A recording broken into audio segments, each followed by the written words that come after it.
오늘 하나님 말씀은 사무엘상 17장 1절에서 11절입니다. 사무엘상 17장 1절로 11절입니다. 블레셋 사람들이 그들의 군대를 모으고 싸우고자 하여 유다에 속한 소고에 모여 소고와 아세가 사이의 에베스담림에 진침해 사울과 이스라엘 사람들이 모여서 엘라 골짜기에 진치고 블레셋 사람들을 대하여 전열을 벌였으니 블레셋 사람들은 이쪽 산에 섰고 이스라엘은 저쪽 산에 섰고 그 사이에는 골짜기가 있었더라. 블레셋 사람들이 진영에서 싸움을 도두는 자가 왔는데 그의 이름은 골리앗이요 가드 사람이라. 그의 키는 6규빗 한 뼘이요 머리에는 노투구를 썼고 몸에는 비늘 갑옷을 입었으니 그 갑옷의 무게는 놋 5,000세겔이며 그의 다리에는 놋 각반을 쳤고 어깨 사이에는 놋 단창을 메었으니 그 창자루는 배틀채 같고 창날은 철 600세겔이며 방패 든 자가 앞서 행하더라. 그가 서서 이스라엘 군대를 향하여 외쳐 이르되 너희가 어찌하여 나와서 전열을 벌였느냐? 나는 블레셋 사람이 아니며 너희는 사울의 신복이 아니냐? 너희는 한 사람을 택하여 내게로 내려보내라. 그가 나와 싸워서 나를 죽이면 우리가 너희의 종이 되겠고 만일 내가 이겨 그를 죽이면 너희가 우리의 종이 되어 우리를 섬길 것이니라. 그 블레셋 사람이 또 이르되 내가 오늘 이스라엘의 군대를 모욕하였으니 사람을 보내어 나와 더불어 싸우게 하라 한지라. 사울과 온 이스라엘이 블레셋 사람의 이 말을 듣고 놀라 크게 두려워하니라. 아멘. 오늘 하나님 말씀은 전쟁은 하나님께 속한 것이다 라는 제목으로 말씀을 나누도록 하겠습니다. 저희들이 2020년 시작할 때 부푼 꿈을 안고 시작을 했는데 이렇게 힘겨운 해가 되리라고는 아무도 생각하지 못했습니다. 우리의 그 평범한 일상이 얼마나 행복한 것인지 지금과 같은 전 세계적인 전염병 때문에 비로소 우리가 확실히 알게 됩니다. 중국에서 시작되어 한국을 지나 이탈리아, 이란, 스페인을 넘어서 이제는 미국을 공포에 넣어놓고 몰아넣고 있습니다. 미국의 트럼프 대통령은 자신을 어떤 의미에서는 전시 대통령이라고 하면서 1950년 우리 한국 전쟁을 지원하기 위해 도입했던 국방물자법을 다시 발동을 했습니다. 전 세계가 정말 보이지 않는 작은 이 바이러스라는 적과 전쟁을 하고 있는 이 어려운 시기를 우리는 보내고 있습니다. 지금과 같이 어려운 시기에 오늘 저희는 하나님 말씀을 통해 두려움을 이겨내고 전쟁은 여호와께 속한 것이다 라고 외치면서 골리앗을 물리쳐 이긴 다윗처럼 우리도 하나님께 대한 믿음으로 이 싸움에서 이겨내도록 합시다. 먼저 어려움이 올 때에 대한 말씀입니다. 우리는 이제 지난주에 묵상했던 룻기를 지나서 사무엘상 그것도 17장까지 왔습니다. 이스라엘의 초대 왕 사울이 통치하고 있을 때 이스라엘의 강력한 대적자는 블레셋이었습니다. 이 블레셋 사람들이 이스라엘을 쳐들어옵니다. 오늘 말씀 사무엘상 17장은 룻의 증손자인 다윗이 이스라엘 앞에 등장하게 되는 이야기입니다. 지난 주일에는 룻기 전체를 여러분 읽어보셨죠? 그렇게 권유해드렸는데 오늘은 예배 후에 이 사무엘상 17장 전체를 한번 읽어보시기 바랍니다. 17장은 이렇게 시작합니다. 블레셋 사람들이 그들의 군대를 모으고 싸우고자 하여 유다에 속한 소고에 모여 소고와 아세가 사이의 에베스담림에 진침해 사울과 이스라엘 사람들이 모여서 엘라 골짜기에 진치고 블레셋 사람들을 대하여 전열을 벌였으니 블레셋 사람들은 이쪽 산에 섰고 이스라엘은 저쪽 산에 섰고 그 사이에는 골짜기가 있었더라. 블레셋 사람들은 사사기, 저희들이 벌써 지나온 사사기의 삼손 이야기 때 사사기 14장 1절부터 등장하기 시작합니다. 그리고 이제 다윗이 이 블레셋을 완전히 복종시킬 때까지 계속해서 이 이스라엘을 괴롭힙니다. 특별히 우리가 기억할 수 있는 것은 엘리 제사장 때, 엘리 제사장이 사사였을 때 치루었던 전쟁이 있습니다. 그 전쟁 때 이 블레셋 사람들이 어떻게 하죠? 이 언약궤를 빼앗아갑니다. 언약궤를 빼앗아갈 때 홈니와 비느하스, 이 엘리 제사장의 두 아들이 살해를 당하죠. 또 이 언약궤를 빼앗겼다는 소식을 들은 엘리 제사장이 그 소식을 듣고 넘어져서 목이 부러져서 죽는, 그리고 그때 마침 해산을 하고 있던 그 엘리 제사장의 며느리가 또 해산하다가 죽어요. 그러니까 너무나 끔찍한 그런 전쟁이 있었는데 바로 이 블레셋이 쳐들어와서 이 이스라엘 백성들의 가장 신앙의 중심이었던 이 언약궤를 뺏어가고 또 이 제사의 중심이었던 제사장들을 살육하는 그런 끔찍한 일이 벌어졌던, 그 일을 했던 사람들이 이 블레셋 사람들입니다. 사울이 왕이 되고도 이미 몇 차례 이 17장 오기 전에 블레셋 사람들과 전투가 있었습니다.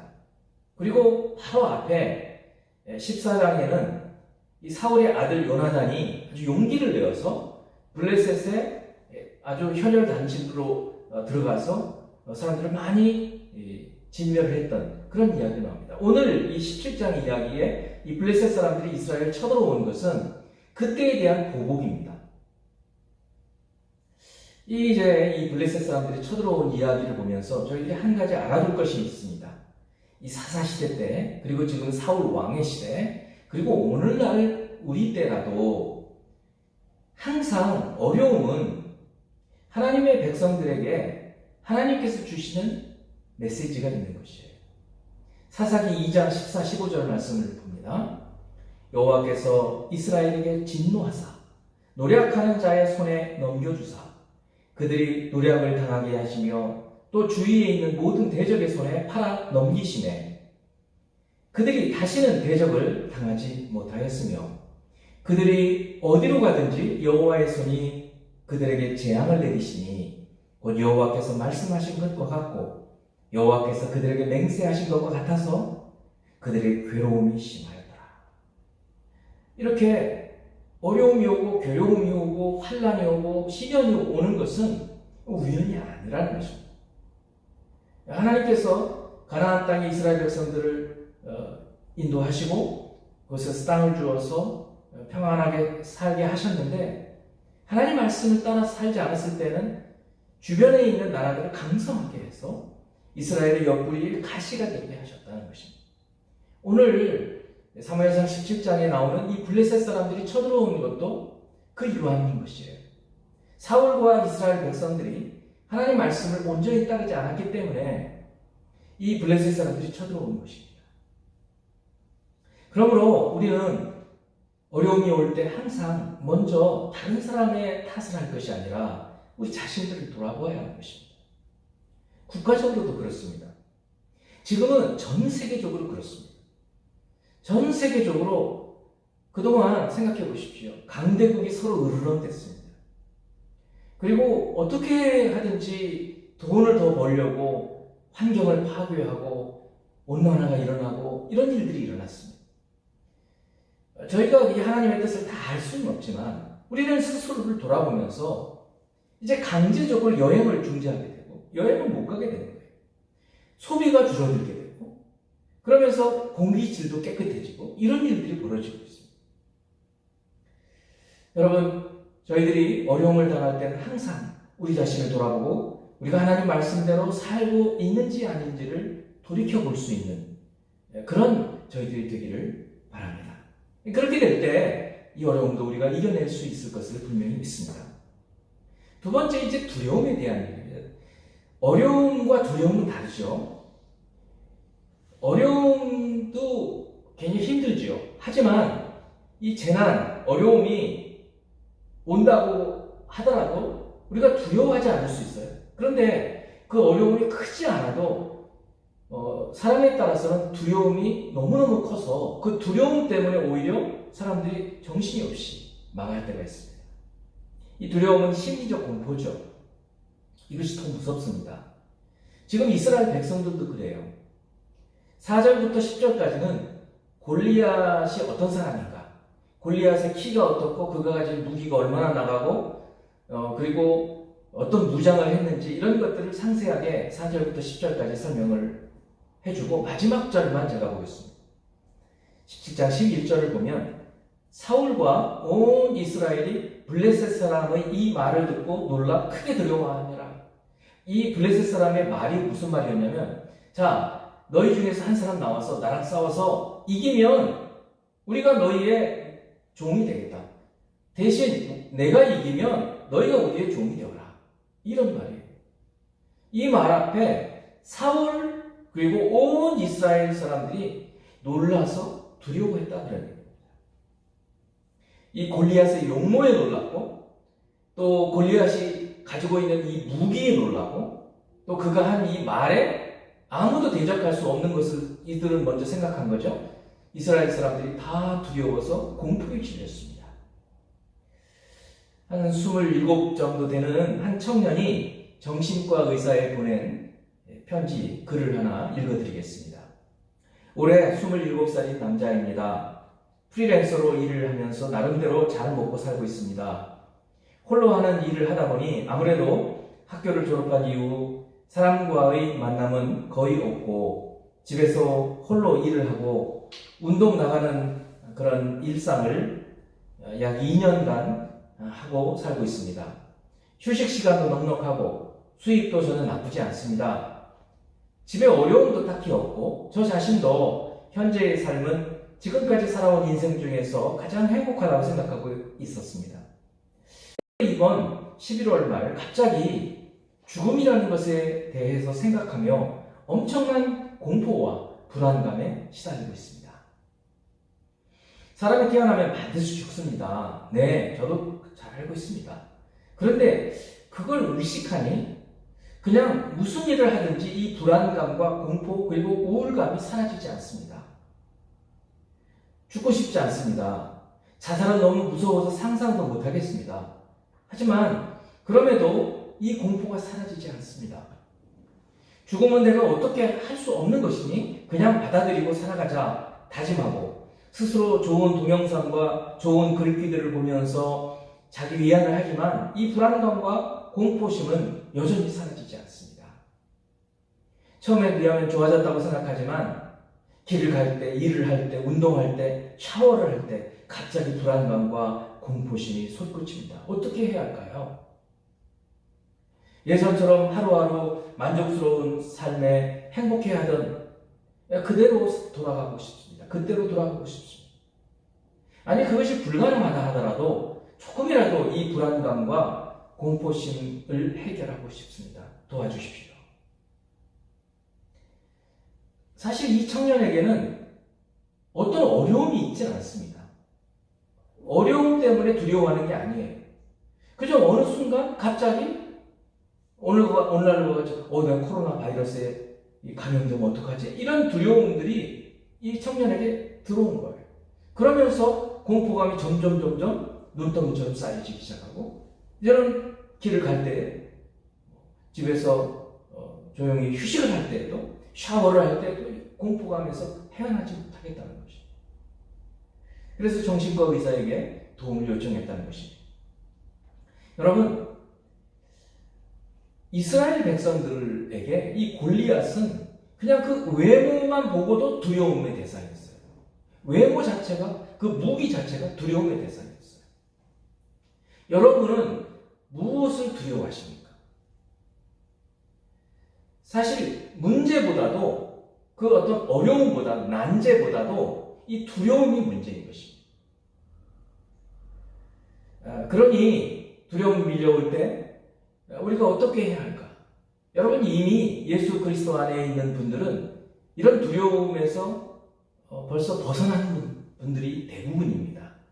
그렇다 하더라도 혹시 여러분 가운데 건강에 대한 염려, 경제적으로 내가 더 쪼들려서 먹고 살 것이 없으면 어떡하나, 자녀들을 제대로 양육을 하지 못하면 어떡하나, 이런 것들이 갑자기 밀려와서 두려움으로 여러분 마음을 흔들어 버린다고 한다면 어떻게 해야 될까요? 마치 오늘 이스라엘 백성들 사울 왕조차도 이 골리앗을 상대하면서 가졌던 이 두려움 말입니다. 이 정신과 의사에게 편지를 한 청년의 경우에도 만약에 이 청년에게 이 하늘과 땅과 그 가운데 있는 모든 만물을 지으신 창조주 하나님에 대한 믿음이 있다면, 그리고 그리스도 예수 안에 있는 영생에 대한 믿음이 있다면 이 죽음이라는 것이 그렇게 두렵지 않을 것이에요. 그런데 그 믿음이 없기 때문에 갑자기 난데없이 이 공황장애가 들어오기 시작합니다. 여러분, 이미 우리 주 예수 그리스도로 인해서 천지 만물을 주신 여호와 하나님께서 창조주이시고 또 구원자이시고 생명의 주인이셔서 죽음 자체를 이기시는 것, 죽음 자체를 예수님의 부활을 통해서 이기신 분이라는 사실을 믿는 여러분이 되기를 바랍니다. 이 믿음으로 세상의 어떤 두려움이든지 이겨낼 수 있는 것입니다. 사울과 지금 이 온 이스라엘 백성들은 이 하나님에 대한 믿음이 점점 약해진 거예요. 그 믿음이 없었기 때문에 눈에 보이는 그 골리앗에 대한 두려움, 그 두려움에 빠져버린 것입니다. 여러분도 그렇겠지만 저는 지금 현재 이 우리나라를 덮고 있고 전 세계를 덮고 있는 이 코로나19 사태를 우리가 극복하고 나면 우리 대한민국은 더 세계적으로 뛰어난 국가가 될 믿음이 있습니다. 여러분들도 그런 믿음이 있으시죠? 벌써 우리 의료체계라든지 또 우리 국민들이 어떻게 이것을 싸워 이겨내고 있는지 이런 것들이 세계 선진국에서도 귀감이 될 정도가 되고 있습니다.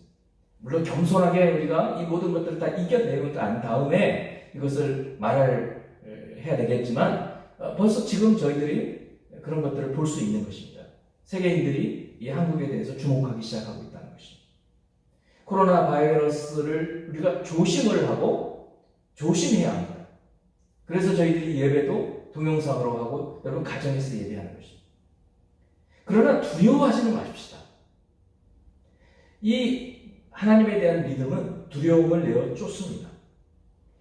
다윗은 시편 3편 6절에서 이렇게 말합니다. 천만인이 나를 에워싸 친친다 하여도 나는 두려워하지 아니하리이다. 천만 명이 자기를 둘러싼다 하더라도 나는 두려워하지 않겠다는 거예요. 그 전어wen강을 보면 왜 그러는가? 하나님께서 나를 지켜주신 그런 믿음을 갖고 있기 때문에 그렇습니다.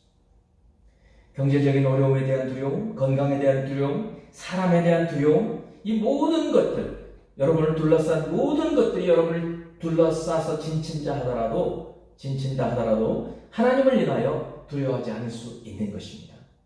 이 믿음으로 어려움들을 이겨내는 저와 여러분이 되기를 축원합니다.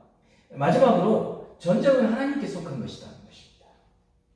모든 씨름은, 싸움은 이 어려움을 극복해내고 두려움을 극복해내고 두려움과 싸우는 이런 것들은 하나님께 속해 있다는 것입니다.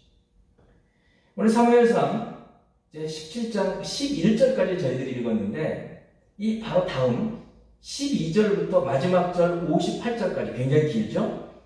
그것은 모두 다윗에 대한 이야기입니다. 이 전쟁의 때에 블레셋이 오고 골리앗이 나와서 사울과 온 이스라엘이 두려워하고 있을 때에 드디어 다윗이 등장하는 것입니다. 목동으로 양을 치던 10대 후반에 다윗은 어땠는가? 다윗은요, 골리앗의 이 말에 분노했습니다. 두려워하는 것이 아니라 분노했다는 거예요. 의로운 분노죠. 왜 분노했는가? 하나님의 이름이 모욕당하는 것을 참을 수가 없었다는 것이에요. 다윗의 이런 모습을 누군가가 사울 왕한테 이야기를 해줍니다. 그래서 사람들이 다윗을 사울 왕 앞으로 인도를 했어요. 그래서 다윗이 사울 왕한테 이렇게 말합니다. 사무엘상 17장 32절입니다. 다윗이 사울에게 말하되 그로 말미암아, 여기 그는 골리앗입니다. 그로 말미암아 사람이 낙담하지 말 것이다. 낙담하지 마십시오. 주의 종이 가서 저 블레셋 사람과 싸우리이다. 이렇게 말하는 거예요. 그런데 여러분, 이 다윗의 이 용맹스러운 이 말을 들은 사울 왕이 하는 말을 들어보십시오. 33절입니다. 사울이 다윗에게 이르되 네가 가서 저 블레셋 사람과 싸울 수 없으리니 너는 소년이요 그는 어려서부터 용사이니. 여러분 한번 생각해 보십시오.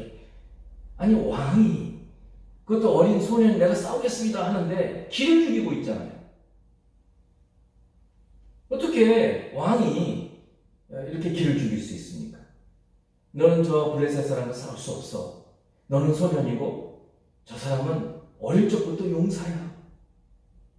우리는 마치 민수기 13장에 나오는 메뚜기 증후군, 우리는 메뚜기 같습니다 라고 생각했던 그런 정탐과 생각이 같지 않습니까? 여러분, 우리가 스스로 두려워하면 스스로 망해버리는 것입니다. 하나님을 믿지 않으면, 이 전능하신 하나님에 대한 믿음이 없이는 우리는 어떤 작은 것에서 두려워서 아무것도 하지 못하는 거예요. 다윗은 결코 이 사울 왕의 이 말에 약호가 죽지 않고 오히려 간증을 합니다. 여러분, 다윗이 여기서 간증을 하는 거예요. 그동안 자기 아버지의 양을 칠 때 어떻게 자기가 했는지를 말해주는 거예요. 그 중에서 한 절, 17장 37절 한 구절만 보도록 하겠습니다.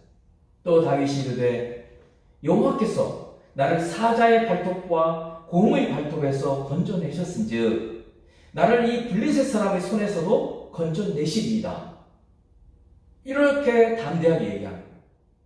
그동안 내가 아버지 양을 칠 때 사자가 와서 또 곰이 와서 물어가고 그럴 때에는 내가 물맷돌로 치기도 하고 또 나를 상하게 하려고 내가 입을 찢어서 죽였습니다. 이렇게 말하는 거예요. 나를 그러면서 자기 힘이 아니라 여호와께서 나를 사자의 발톱과 곰의 발톱에서 건져내셨다.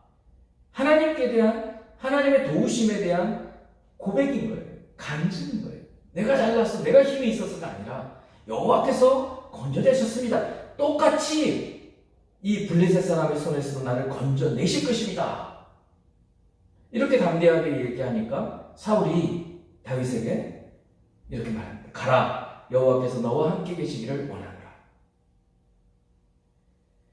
여러분, 하나님의 구원을 경험한 다윗은, 이미 하나님께서 도와주신 것을 경험한 다윗은 이번 골리앗과의 싸움에서도 하나님께서 자기를 도와주실 것이다 라는 믿음을 받는 거예요. 그래서 여러분의 신앙의 이 승리, 하나의 작은 승리를 믿음으로 기도했더니 하나님께서 기도에 응답하신다. 이런 간증들이 우리에게 큰 힘을 주는 것이에요. 다윗도 그렇게 살았어요. 드디어 골리앗과 대결하기 시작합니다. 다윗은 지금 싸우고 있는 엘라 골짜기, 이 골짜기라는 것이 깊은 골짜기가 아니고 이스라엘 지형에서는 우기 때 강이 되었다가 건기 때는 말라버리는 그런 곳을 골짜기라고 하는데, 바로 그냥 자기 그 발 밑에 있는 이런 곳에서 뭘 건져냅니까? 맨질맨질한 돌 5개를 가져가요. 물맷돌, 물매와 돌을 가지고 싸우러 나가는 것입니다. 이때 다윗이 골리앗이 다윗에게 한 말이 있고 다윗이 골리앗에게 하는 말이 있는데, 이 다윗이 골리앗에게 하는 말이 하이라이트예요. 45절부터 47절까지 봅니다. 다윗이 블레셋 사람에게 이르되 너는 칼과 창과 단창, 이 무기를 다 갖고 있어요. 이 골리앗은. 그래서 칼과 창과 단창으로 내게 나아오거니와 나는 만군의 여호와의 이름, 곧 네가 모욕하는 이스라엘 군대의 하나님의 이름으로 내게 나아가노라. 다윗은 철저하게 하나님을 의지해서 하나님의 이름을 위해서 싸우는 거예요. 46절 오늘 여호와께서 너를 내 손에 넘기시리니 내가 너를 쳐서 내 목을 베고 블레셋 군대의 시체를 오늘 공중의 새와 땅의 들짐승에게 주어 온 땅으로 이스라엘의 하나님이 계신 줄을 알게 하겠고. 이게 목적이에요. 또 여호와의 구원하심이 칼과 창에 있는 것이 아님을 이 무리에게 알게 하리라. 전쟁은 여호와께 속한 것이다. 그가 너희를 우리 손에 넘기시리라. 철저하게 다윗은 그동안 자기의 삶에서 경험한 하나님의 구원, 하나님의 도우심, 그리고 자기의 기도의 응답을 어떻게 하셨는지 그것을 지금 다시 한번 드러내고 있을 뿐이에요. 다윗은 특별한 일을 하는 것이 아니에요. 특별한 무기를 갖고 있지 않아요. 평소에 자기 주변에 있는 돌이었어요. 여러분, 싸움은 악과의 싸움, 이 두려움과의 싸움, 상당히 지난주에도 제가 말씀을 드렸지만 IMF 그 외환 위기보다 더 어려울 수 있다. 이제 한 주가 지나면서 벌써 그런 얘기들이 나오고 있어요.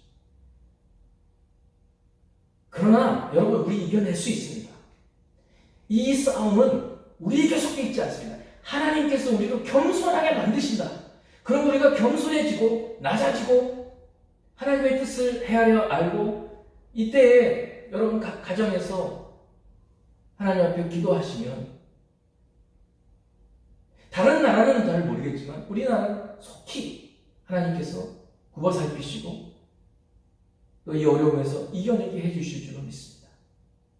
하루아침에 되는 것은 아닐 거예요. 그러나 우리가 힘을 합해서 이것을 해나갈 수 있다는 것입니다.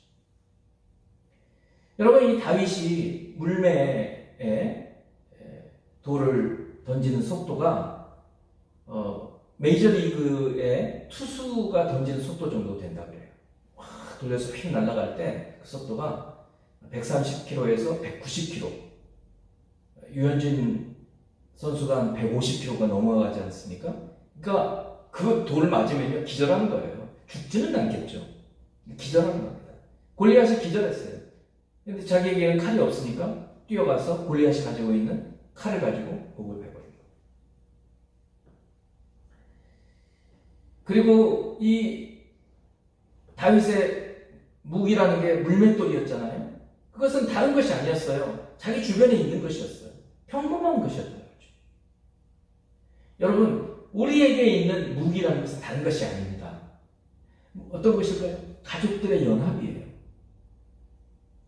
여러분, 이 코로나 위기 때 어디 돌아다니지 못하지 않습니까? 이럴 때 가족들이 더 연합되는 겁니다.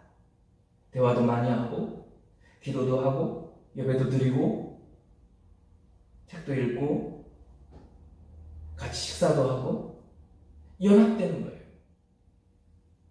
또 우리 교회가 이렇게 가정에서 예배를 드리긴 하지만 온라인을 통해서도 또 연합하는 것입니다. 이것이 우리의 물맷돌이에요. 한국 사람들이 연합하는 겁니다. 대구가 위험했을 때 대구의 어떤 의사 한 분이 편지를 썼어요. 저도 그 편지를 받아서 막 돌려다니까요. 그때 의사들 상당수가 대구를 향해서 갔습니다. 제가 동영상 하나 보내드릴 텐데 그 동영상을 보면 그런 이야기들을 영어로 자막을 넣어서 우리나라에서 만들었더라고요. 홍보 차원으로. 많은 해외 사람들이 그거를 보고 이렇게 반응들을 하더라고요. 이게 한국 사람들의 저력이에요. IMF 때도 근무기 운동을 하지 않았어요. 전 세계에서 그런 나라가 없었습니다. 그래서 IMF를 조기에 탈출해낼 수 있었어요. 이번 이 코로나 위기도 저는 분명히 믿습니다. 위기의 때 더 강한 우리나라 민족이고 그 가운데 교회가 있어야 해요. 교회가 이때 오히려 더 연합을 더 하자. 우리가 이때를 잘 넘어가도록 하자 하고 선도적으로 나가야 할 것입니다. 우리 생명의 교회가 그렇게 해야 할 것입니다. 여러분, 이 어려운 때이지만 우리가 두려워하지 말고 전능하신 하나님, 또 그리스도 예수 안에서 우리를 도우시는 그 하나님, 그 하나님에 대한 믿음, 그리고 그 하나님께서 우리를 낮추시고 겸손하게 하실 때 낮아지고 겸손해서 통해 잡고 가고 돌이키면 하나님 반드시 우리를 긍휼히 불쌍히 여기셔서 우리를 세계 모든 민족 위에 뛰어난 민족으로 세워주실 줄 믿습니다. 생명의 모든 성도들 가정에 이 은혜가 임하기를 주님의 이름으로 축원합니다. 기도하겠습니다. 존귀하신 하나님 아버지, 오늘 주께서 우리에게 주신 이 위기의 때, 오히려 이 위기의 때에 주께서 세우시는 위대한 주의 종 다윗을 세우신 것처럼 하나님 아버지 이 위기의 때에 이 대한민국과 대한민국의 교회가 하나님 앞에 잘 쓰임을 받을 수 있도록 겸손하고 겸비할 수 있도록 축복해 주시옵소서. 그리스도 예수 이름으로 기도합니다. 아멘.